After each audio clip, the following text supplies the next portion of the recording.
Hi friends, welcome to Jisha's flavours. ഇന്ന് നമുക്ക് എളുപ്പത്തിലൊരു fish biryani തയ്യാറാക്കാം. ഇവിടെ ഞാൻ കിങ് ഫിഷ് ആണ് എടുത്തിട്ടുള്ളത്. നിങ്ങൾക്ക് ദശക്കട്ടിയുള്ള ഏത് ഫിഷും ഫിഷ് ബിരിയാണി തയ്യാറാക്കാനായിട്ട് എടുക്കാം. അപ്പോൾ നമുക്കിതെങ്ങനെയാണ് തയ്യാറാക്കുന്നതെന്ന് നോക്കാം. അപ്പോൾ ആദ്യം നമുക്ക് ഫിഷ് ഒന്ന് മാരിനേറ്റ് ചെയ്തെടുക്കാം. അതിനുവേണ്ടി ഒരു ബൗളിലേക്ക് 1 ടീസ്പൂൺ കാശ്മീരി മുളക് പൊടി ചേർത്ത് കൊടുത്തിട്ടുണ്ട്, 1/2 ടീസ്പൂൺ പെപ്പർ പൗഡർ, 1/4 ടീസ്പൂൺ മഞ്ഞൾപ്പൊടി, 1/4 ടീസ്പൂൺ പെരിഞ്ജീരകം പൊടിച്ചത്, 1 ടീസ്പൂൺ ജിഞ്ചർ ഗാർലിക് പേസ്റ്റ്. ഇതിലേക്ക് 1 ലെമണിൻ്റെ പകുതി പിഴിഞ്ഞൊഴിക്കുന്നുണ്ട്. ആവശ്യത്തിനുള്ള ഉപ്പ് കൂടെ ചേർത്ത് നന്നായിട്ട് മിക്സ് ചെയ്തെടുക്കാം. 1-2 ടീസ്പൂൺ വെള്ളം കൂടെ ഒഴിച്ച് നിങ്ങൾക്ക് മിക്സ് ചെയ്തെടുക്കാം. അതിനുശേഷം ഫിഷ് ഓരോന്നായിട്ട് നമുക്കിതിലേക്ക് വെച്ച് മാരിനേറ്റ് ചെയ്തെടുക്കാം. ഇത് ഏകദേശം ഒരു അരമണിക്കൂറെങ്കിലും മിനിമം വെക്കണം. ഞാനിപ്പോൾ സമയമുള്ളത് കൊണ്ട് 1 മണിക്കൂർ വെച്ചിട്ടുണ്ട്. അതിന് ശേഷം വേണം ഫ്രൈ ചെയ്തെടുക്കാൻ. ഇപ്പോൾ ഏകദേശം 1 മണിക്കൂറായിട്ടുണ്ട്. നമുക്ക് ഫിഷ് ഫ്രൈ ചെയ്യാം. പാനിലേക്ക് ഞാൻ വെളിച്ചെണ്ണയാണ് ഒഴിച്ചു കൊടുത്തിട്ടുള്ളത്. വെളിച്ചെണ്ണ ഫ്രൈ ചെയ്യുമ്പോഴാണ് കൂടുതൽ ടേസ്റ്റ്.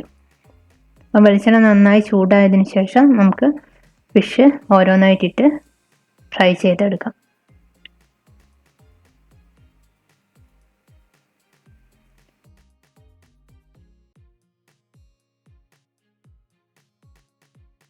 ഒരു 2 മിനിറ്റ് ആയതിനു ശേഷം നമുക്കിത് തിരിച്ചിട്ട് കൊടുക്കാം.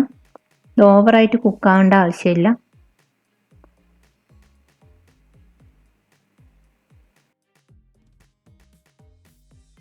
ഇനി മറ്റേ സൈഡ് നന്നായിട്ട് ആയതിനു ശേഷം നമുക്കിത് എടുത്തു മാറ്റാം. അപ്പോൾ ഫിഷിൻ്റെ 2 സൈഡും കുക്കായിട്ടുണ്ട്. ഇനി നമുക്കിത് മാറ്റി വയ്ക്കാം. ഈ ഒരു വെളിച്ചെണ്ണ നമ്മൾ സവാള ഫ്രൈ ചെയ്യുമ്പോൾ അതിലേക്ക് ചേർത്ത് കൊടുക്കുന്നതാണ്.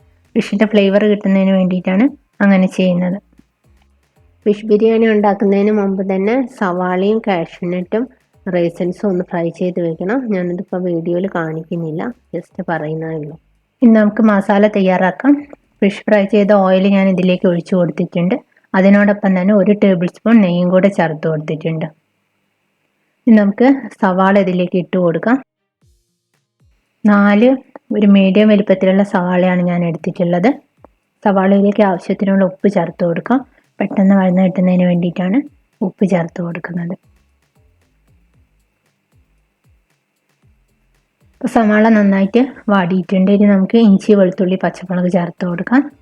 പച്ചമുളകൊക്കെ നിങ്ങൾ എത്രയാണോ ഫിഷ് എടുക്കുന്നത് അതിനനുസരിച്ചിട്ട് ചേർത്ത് കൊടുത്താൽ മതി. ഇവിടെ ഞാനൊരു 10 പച്ചമുളക്, ഒരു മീഡിയം സൈസ് ഇഞ്ചി, ഒരു 10-12 വെളുത്തുള്ളി ചതച്ചതും കൂടെ ചേർത്ത് കൊടുക്കുന്നുണ്ട്.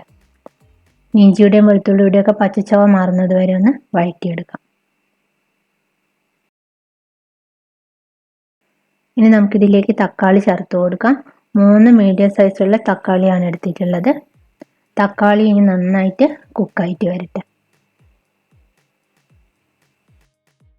ഇപ്പോൾ തക്കാളിയൊക്കെ നന്നായിട്ട് വെന്ത് വന്നിട്ടുണ്ട്. ഇനി നമുക്ക് ഫ്ലെയിം ലോയിലേക്ക് ആക്കിയതിന് ശേഷം മസാലപ്പൊടികൾ ചേർത്ത് കൊടുക്കാം. 1/2 ടീസ്പൂൺ മഞ്ഞൾപ്പൊടി, 1/2 teaspoon pepper powder, 1 teaspoon garam masala പൊടിച്ചത്. ഇത്രയാണ് ഞാൻ ചേർത്ത് കൊടുക്കുന്നത്. ഇതിലേക്ക് മുളക് പൊടി ഞാൻ ചേർത്ത് കൊടുക്കുന്നില്ല. പച്ചമുളകും കുരുമുളക് പൊടിയുടെ എരിവ് മാത്രമാണുള്ളത്. ഇനി മസാലപ്പൊടിയുടെ പച്ചച്ചവ മാറുന്നത് വരെ നന്നായിട്ടൊന്ന് വഴറ്റിയെടുക്കാം. ഇനി നമുക്ക് ഇതിലേക്ക് ചേർത്ത് കൊടുക്കാനുള്ള മല്ലിയിലയും പുതിനയിലയുമാണ്. ഒരു കൈപ്പിടി നിറയെ മല്ലിയില ചേർത്ത് കൊടുത്തിട്ടുണ്ട്. ഏകദേശം ഒരു 1/4 ഭാഗത്തോളം പുതിനയിലയും കൂടെ കട്ട് ചെയ്ത് ചേർത്ത് കൊടുക്കാം.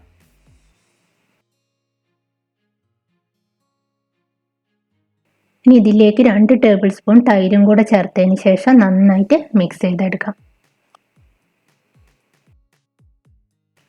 പുളി കുറവായതുകൊണ്ട് 1 ലെമണിൻ്റെ പകുതി കൂടെ പിഴിഞ്ഞൊഴിക്കുന്നുണ്ട്.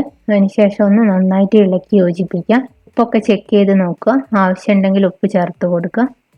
അപ്പോൾ ഫിഷ് മസാലയിലേക്കുള്ള മസാല ഇവിടെ റെഡി ആയിട്ടുണ്ട്. ഇനി നമ്മൾ ഫ്രൈ ചെയ്ത ഫിഷിൻ്റെ ഓരോ കഷ്ണങ്ങളും ഇതിലേക്ക് ഇട്ടതിന് ശേഷം മസാല നന്നായിട്ട് ഇതിൻ്റെ മുകളിലേക്ക് വെച്ചതിന് ശേഷം ഒരു മൂടി വെച്ച് നന്നായിട്ട് അടച്ചതിന് ശേഷം ഒരു 2 മിനിറ്റ് നേരം കുക്ക് ചെയ്യാം. അതിനുശേഷം നമുക്ക് സ്റ്റൗ ഓഫ് ചെയ്യാം. അപ്പോൾ ഫിഷ് മസാലയിലേക്കുള്ള മസാല റെഡി ആയിട്ടുണ്ട്. ഇനി നമുക്ക് റൈസ് ഉണ്ടാക്കാം. റൈസ് ഞാൻ കുക്കറിലാണ് വേവിക്കുന്നത്. 3 കപ്പ് ബസ്മതി റൈസാണ് എടുത്തിട്ടുള്ളത്. അത് നന്നായിട്ട് കഴുകി വൃത്തിയാക്കിയതിന് ശേഷം ഒരു 20 മിനിറ്റോളം വെള്ളത്തിൽ സോക്ക് ചെയ്ത് വെച്ചതിന് ശേഷം ഡ്രെയിൻ ചെയ്ത് വെച്ചിട്ടുണ്ട്. ആദ്യം നമുക്ക് ഒരു കുക്കർ എടുത്തതിന് ശേഷം അതിലേക്ക് ഒരു 2 ടേബിൾ സ്പൂൺ നെയ്യ് ചേർത്ത് കൊടുത്തിട്ടുണ്ട്. നെയ്യ് നന്നായി ചൂടായി വരുമ്പോൾ സ്പൈസസ് ചേർത്ത് കൊടുക്കുക. ഒരു 4 ഏലക്ക, 2 കഷ്ണം പട്ട, ഒരു 3-4 ഗ്രാമ്പു ചേർത്ത് കൊടുക്കുക.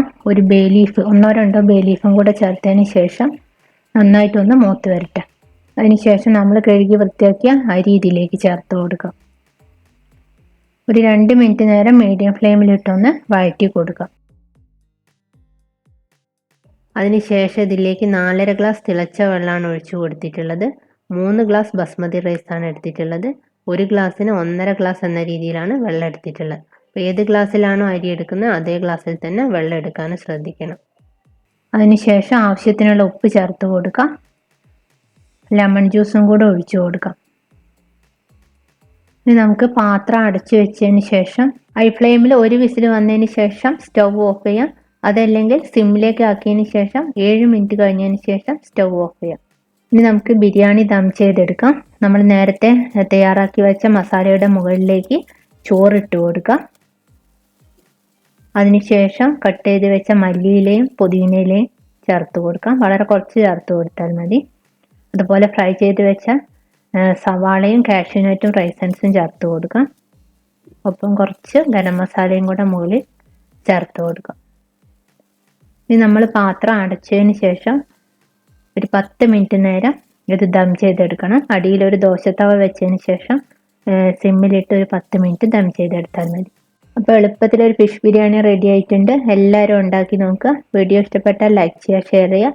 മറ്റൊരു നല്ല റെസിപ്പിയുമായി അടുത്ത വീഡിയോയിൽ കാണാം. താങ്ക്